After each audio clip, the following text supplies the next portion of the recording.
माननीय राज्य मंत्री बघेल साहब, कुरियन साहब, पशुपालन और डेयरी विभाग की सचिव श्रीमती अनिका उपाध्याय जी, अभिलक्ष्मी साहब जो मत्स्य पालन विभाग के सचिव हैं, और आप उपस्थित आप सभी मीडिया के साथ, जैसा भी बताया गया कि आदरणीय प्रधानमंत्री जी ने तीसरे कार्यकाल में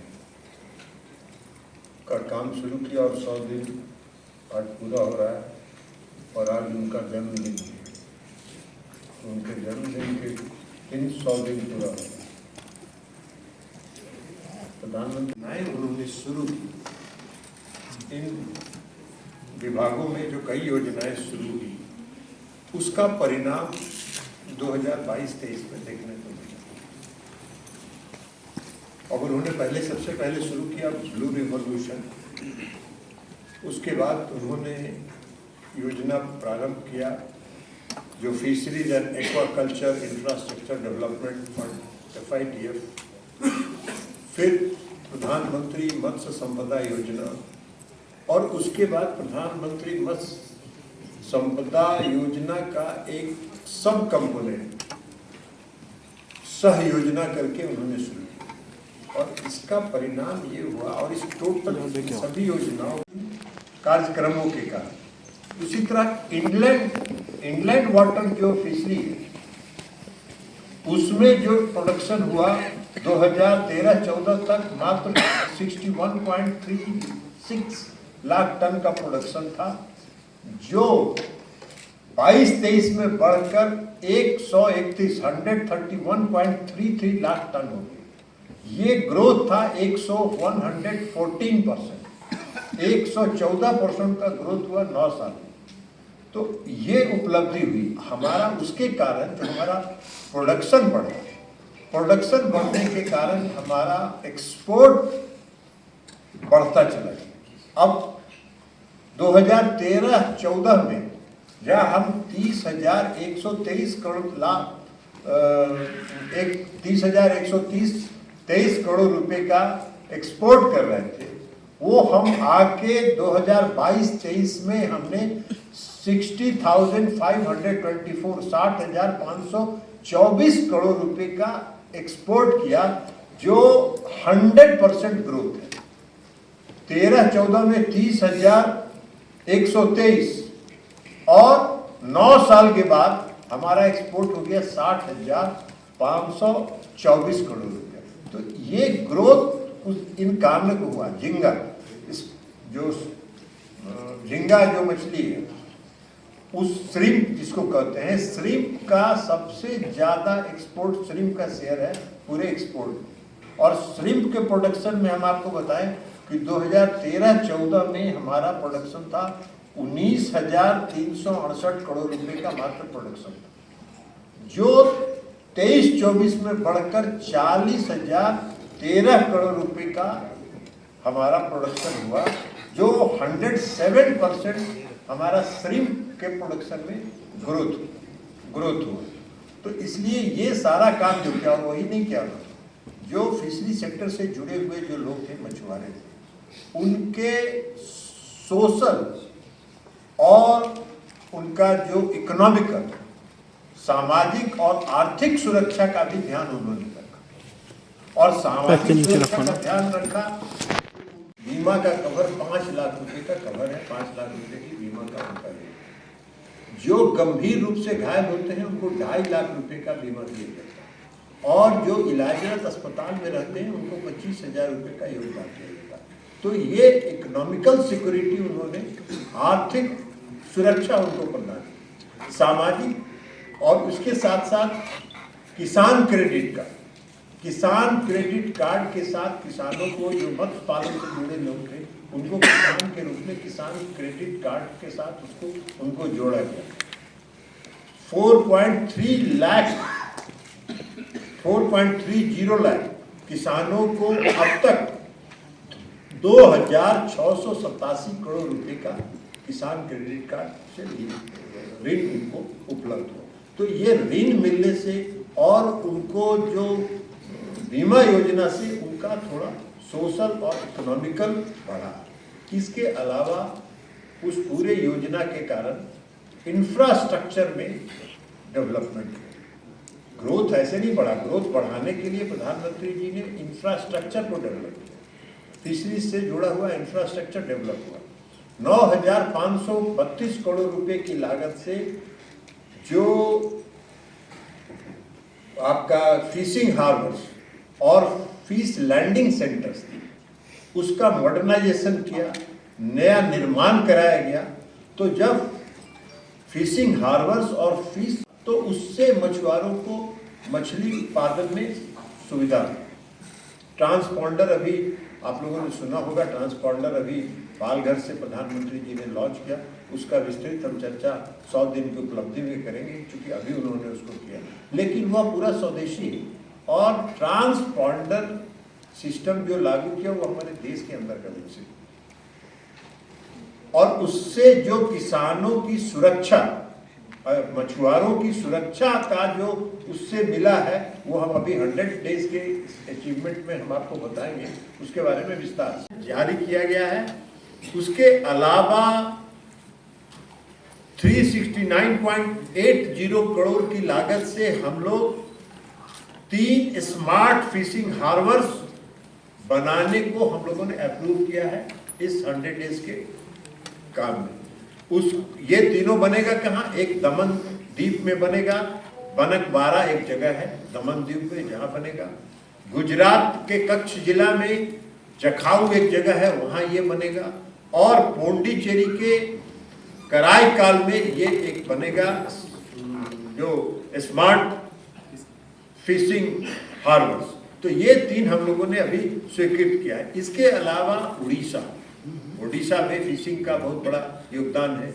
उड़ीसा, आंध्र प्रदेश, तेलंगाना, हरियाणा और अरुणाचल जैसे प्रदेश में हमने 179.81 करोड़ की लागत से 5 इंटीग्रेटेड एक्वा पार्क को भी हम लोगों ने अप्रूव किया है, जो अब करेगा। इसके साथ साथ जो फिशरी सेक्टर में हम लोग का फोकस है, जो हमारा 60,000 करोड़ का एक्सपोर्ट है, उसको हम लोग कैसे आगे बढ़ाएं, और उसको बढ़ा के हम लोगों ने लक्ष्य निर्धारित किया है कि 1 लाख करोड़ के एक्सपोर्ट तक हम लोग इसको ले जाएं, क्योंकि हमारा अभी फिशिंग जब इतना, हम विश्व में जब हम दूसरे स्थान पर है, तो हमारा एक्सपोर्ट क्यों बढ़ रहा है? एक्सपोर्ट को जितना ज़्यादा से ज़्यादा बढ़ाएं, तो उसके लिए जो डिफरेंट स्टेक होल्डर्स हैं उनके साथ हम लोग कंसल्टेशन शुरू किए। जब तक स्टेक होल्डर्स जो फिशिंग एक्सपोर्ट के साथ जुड़े हैं और फिशर्स फिशिंग के साथ जो जुड़े हैं, उन स्टेक होल्डर्स के साथ कंसल्टेशन नहीं करेंगे, तब तक हम इसको आगे नहीं बढ़ा सकते।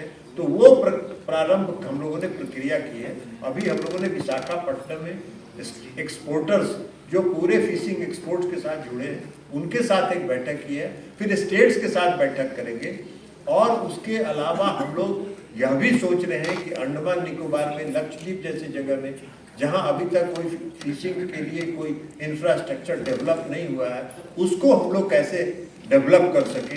तो ये डेवलपमेंट का काम हम लोग उस सेक्टर में कर रहे हैं। तो ये हमने आपको बताया फिशिंग सेक्टर के बारे में। अब हम आपको बताना चाहते हैं पशुपालन के क्षेत्र में। देखिए, पशुपालन जो है, पशुधन का जो पूरे एग्रीकल्चर सेक्टर जो पशुधन का है, उसका बहुत बड़ा योगदान है।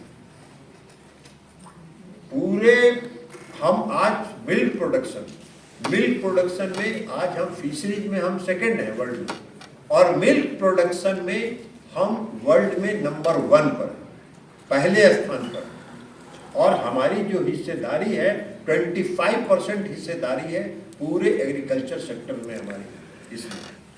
अब अगर आप उसको आज की तारीख से अगर आप उसको मूल्य में, कीमत में जोड़ो, तो लगभग 17.25 लाख करोड़ है उसका आज उत्पादन हम लोग कर रहे हैं, पशुधन का उत्पादन। और अगर सिर्फ मिल्क के सेक्टर को अगर हम देखें तो 11.16 लाख करोड़ का हम मिल्क प्रोडक्शन कर रहे हैं।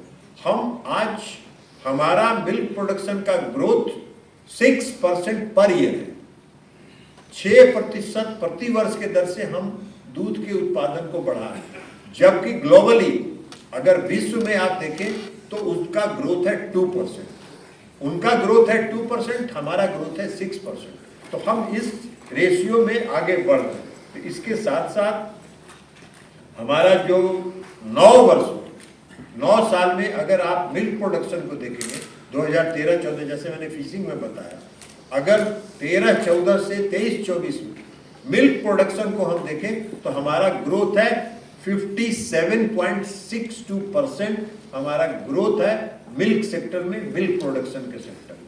तो ये हमारा ग्रोथ है। अभी हम आरजीएम प्रधानमंत्री जी ने एक राष्ट्रीय गोकुल मिशन योजना चलाई। अब राष्ट्रीय गोकुल मिशन योजना के तहत जो सबसे बड़ा काम हो रहा है वो हो रहा है नस्ल सुधार का। और नस्ल सुधार के लिए 2 टेक्नोलॉजी, एक टेक्नोलॉजी है आईवीएफ टेक्नोलॉजी और एक टेक्नोलॉजी है सेक्स सॉर्टेड सीमेन टेक्नोलॉजी। जो हम नॉर्मली हम 7 वर्षों में जो नस्ल सुधार कर सकते हैं वो इस टेक्नोलॉजी का उपयोग करके हम 1 साल में नस्ल सुधार कर सकते हैं। जो सेक्स सॉर्टेड सीमेन है उसमें हम नस्ल सुधार करते हैं बछड़े और बछड़ियों के लिए। जो हम सेक्स सॉर्टेड सीमेन 3 डोज देते हैं और 3 डोज का में जो उनको देना है वो अगर देंगे तो उसी नस्ल में सुधार और अधिकांश 90% सक्सेस है और बछड़ियां उसमें पैदा हो। तो इसका एक उपयोग है कि हम नस्ल तो सुधार रहे हैं, देसी नस्ल है तो वो देसी ही नस्ल का हो, उसके दूध के प्रोडक्शन में कोई वृद्धि नहीं होगी, लेकिन नस्ल सुधार जरूर होगा, उसका क्वालिटी बेटर होगा और बछड़ी ज्यादा पैदा होगी। एक समस्या आती है आवारा पशुओं की, जो सड़कों पर घूमने वाले पशुओं की, उसमें कमी है, क्योंकि जो सड़कों पर छोड़े जाते हैं वो मुख्य तौर पर नस्ल सुधार नहीं होने के कारण या मेल बछड़ा होने के कारण लोग उसका उपयोग नहीं होता है, इसलिए सड़कों पर छोड़ देते हैं। इससे कंट्रोल होगा। इसको हम लोगों ने देश के स्तर पर भी विकसित किया है। पहले इसका कीमत था मेरे ख्याल से 6,000 रुपये। अभी हम लोग इसको एनडीडीबी ने डेवलप किया है, अपनी टेक्नोलॉजी हो गया है जो डबल हो चुका है डेयरी का प्रोडक्शन। तो इसलिए उसमें भी हुआ। हमारी चिलिंग कैपेसिटी 391 लाख लीटर थी 13-14 में, आज बढ़कर 819 लाख लीटर चिलिंग कैपेसिटी हमारी हो चुकी है। तो ये सारा काम हम लोगों ने किया है। इसके अलावा जो अभी हम लोगों ने 100 डेज के अंदर जो काम किया, जो हमने बताया आपको कि एक तो देसी सेक्स सॉर्टेड सीमेंट जो अभी हमने बताया आपको कि एनडीडीबी ने डेवलप किया है और 200 रुपये में प्रति खुराक 3 खुराक दिया जाता है। 200 रुपये प्रति खुराक अब वो किसानों तक उपलब्ध हो जाएगा। 600 रुपया कोई भी किसान एफोर्डेबल है, वो उसके कारण अपने नस्ल को सेक्स सॉर्टेड सीमेन के माध्यम से अपने पशुधन का नस्ल सुधार कर सकता है। आईवीएफ टेक्नोलॉजी हमने बताया आपको कि हमने किया है, 21 लैब हमारे काम कर रहे हैं और वह भी अब लॉन्च के लिए तैयार है। वो अब लॉन्च हम लोग करेंगे। जो हमारा देश में विकसित आईवीएफ है, अब हमको इंपोर्ट करने की जरूरत नहीं होगी और फिर उसको हम लार्ज स्केल पर कॉमर्शियलाइज कैसे कर सकते हैं उसको हम लोग उस पर हम लोग काम कर रहे हैं।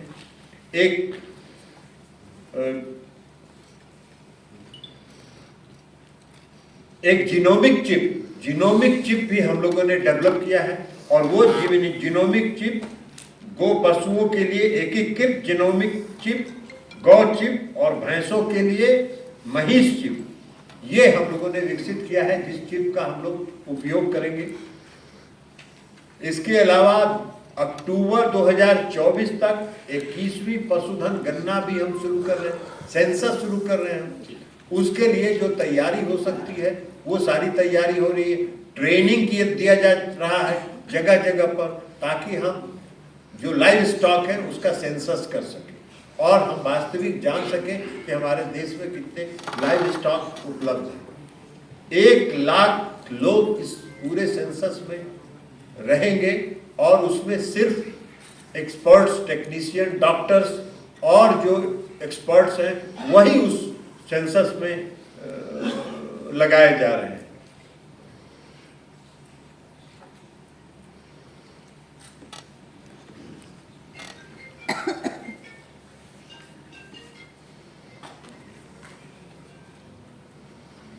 एफएमडी के बारे में हमने आपको बताया कि अभी लेटेस्ट हम लोगों ने जो 17 अगस्त 2024 को एक बैठक आयोजित किया था जिसमें 30.64 करोड़ टीकाकरण किए जा चुके हैं, जो वर्ष 2023-24 में लगभग 4.3 करोड़ किसानों को इससे लाभ हुआ है। ये पहले हमने आपको बताया।